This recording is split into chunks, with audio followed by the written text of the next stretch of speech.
Hey, Brad Kerner here. Here's a video of my computer screen that I made with snipping tool, which is Microsoft. But anyway, here's my memoir on a Kindle Previewer, which is a free download on your computer. And then you can read my ebook, My Life as an Expat, Part 1, the first 15 years, 1985 to 2000. And there it is. My quote at the beginning of the book is those who think they can and those who think they can't are both usually right. Confucius. It's me as a featured actor in Hong Kong movies, and just this amazing life. I started shooting girls for a living in about 1994 is when I got my first, covers. It was Penthouse Magazine, Thailand. And these are covered up. I want to show that. That's covered up. But this was shot in um I shot a calendar, and there were six girls, dressed like this, basically, and running around this island in Thailand. And I've got this great story, and I've sold no books, like none. Heads up from Brad. Hey, folks, Brad here, and I'm glad you could make it. I want to point a few things out before you take this thing on, so here it goes. First of all, there are 250 full page color images in this memoir, and I can't stress enough their importance. When they say a picture is worth 1,000 words, well, that is total nonsense. A picture puts you right in my shoes at a certain place and time in my life, and they really take this memoir to another level. I follow this heads up with a photo timeline of my journey, which pretty much reveals what to expect and whether this book is for you. And I'll just read that part. And here's the timeline, photo timeline. There's me in in the water in Nice, France, and then roller skating to work as a stockbroker in Chicago, 1983. I got fired twice by Dean Witter because I knew somebody in the office. There's a story about him too, and he got me rehired. And because I got fired, I got drunk during training in San Francisco. Anyway, tremendous stories. I've sold no books. The book business, you got to know what you're doing because there's millions of books out there. This is a memoir. It's a true story. That's my first modeling job. It opened the door for me to live and work all over the world. Though I didn't know, you don't know these things at the time. After the stockbroker job, I started modeling. I met some people downtown Chicago. They were in that biz. And there's me. All of a sudden, I took a 1 week ski trip to Innsbruck and never got on the return flight. And 40 years later, I'm still overseas. Modeling job, Nice, France, 1985. Paris, France, 1985. Singapore, 1986. Right away, because of a photo shoot in Paris, they said, "Hey, Singapore is so cool." So I got the cigarette ad, shot in Santorini, Greece. Took the money, flew to Singapore. And then I decided to go to New York and study acting because I like doing these commercials and stuff. And there I am. I had roller skates and I roller skated past Rockefeller Center. They got a skating rink. I skated on in and got hired as a skate guard. Next thing I know, I'm working in a show with Liberace. There's me and Liberace. He invited me into Rockefeller Center after the show to thank me personally. My boss came up and said, "Hey, Liberace wants to thank." So I got this amazing story, and I've sold no books, and it's just frustrating, and it wrecks your life when you need the money and you can't sell a book, and you got this book with pictures, man. Here's me in a movie in Hong Kong. That's me, man. Movie after movie. Another movie in Hong Kong, 1988.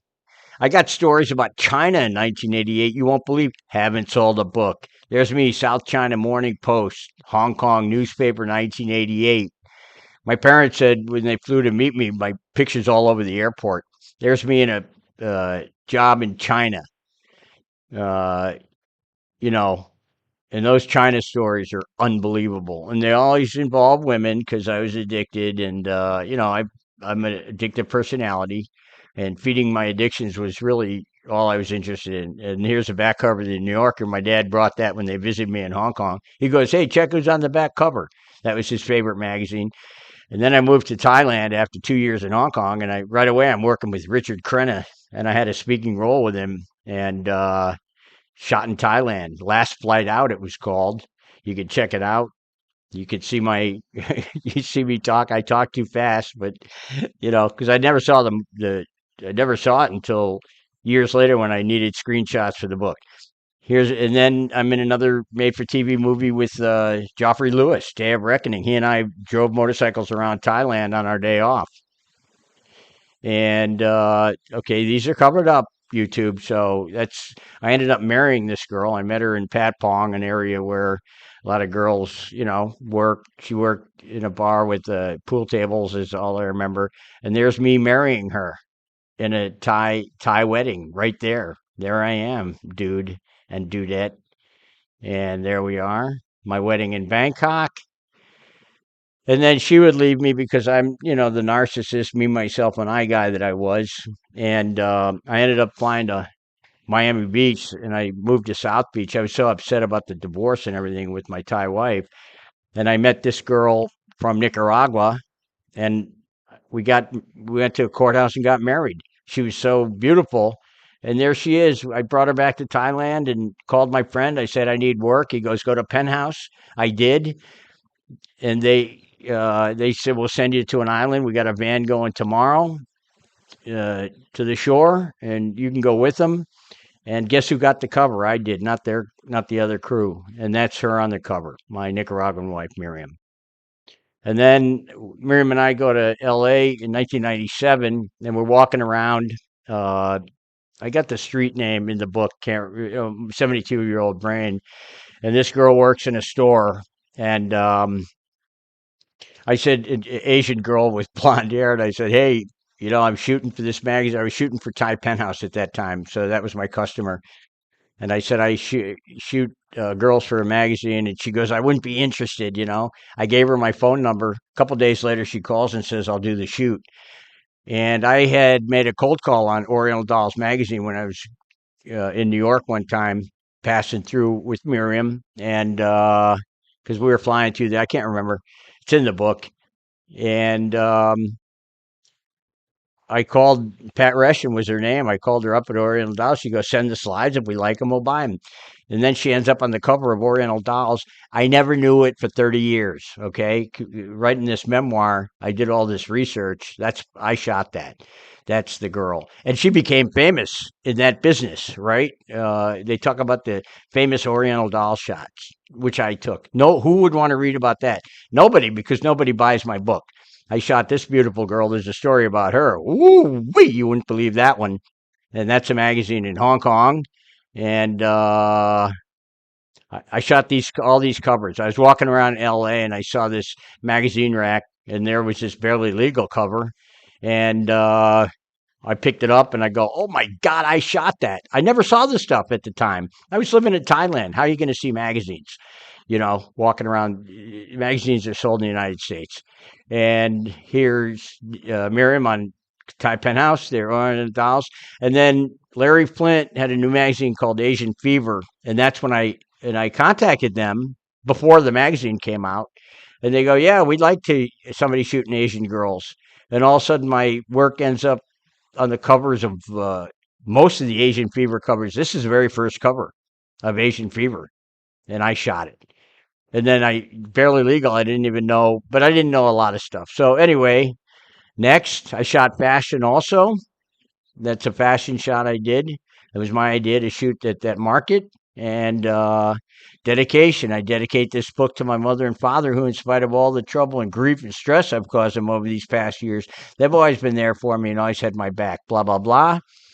And then that's a Thai girl, obviously. She's covered up. You can see the hair covers up those parts that society won't allow. And then you click here, man, down and out in Chicago, pal. I begin my memoir at a time in my life when I was living in the friend of the family's garage in a Chicago suburb in the dead of winter. Living in an unheated garage in the dead of winter in Chicago is not a good thing, by the way. Garages were freezing and I was freezing. Blah, blah, blah. I'll keep this at 10 minutes.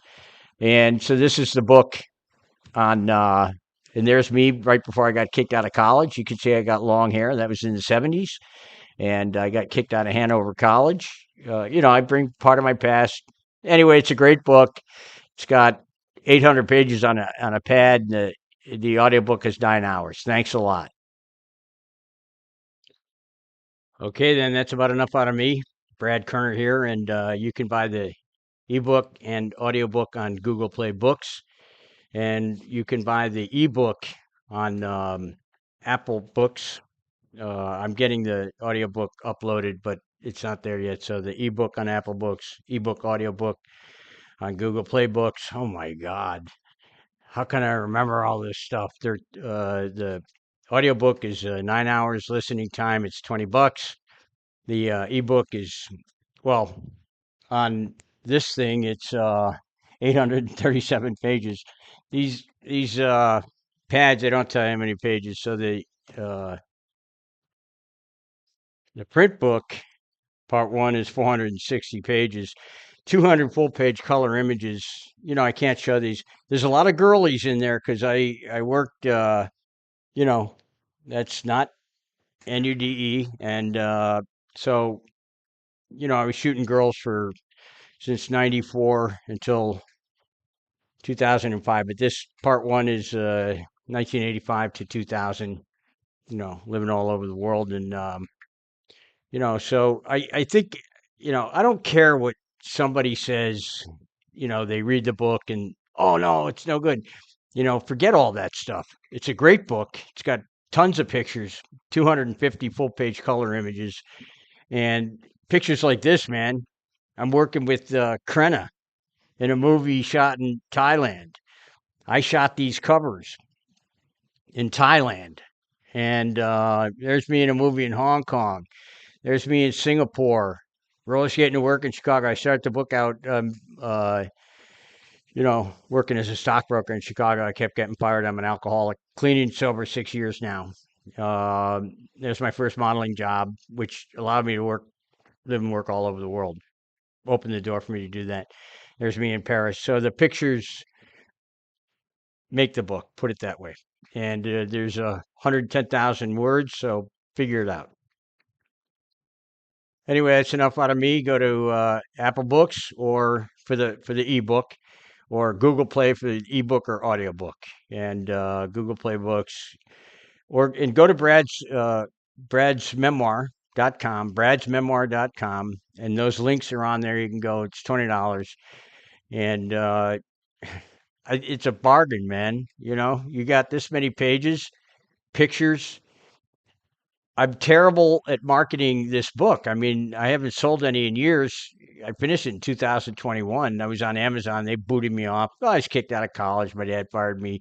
Dean Witter fired me. So, I mean, it's typical of me to get booted out. But, you know, I wrote this dynamite book, man, and it's $20 for 9 hours listening time of the audiobook. And, you know, who's going to narrate my story except for me, right?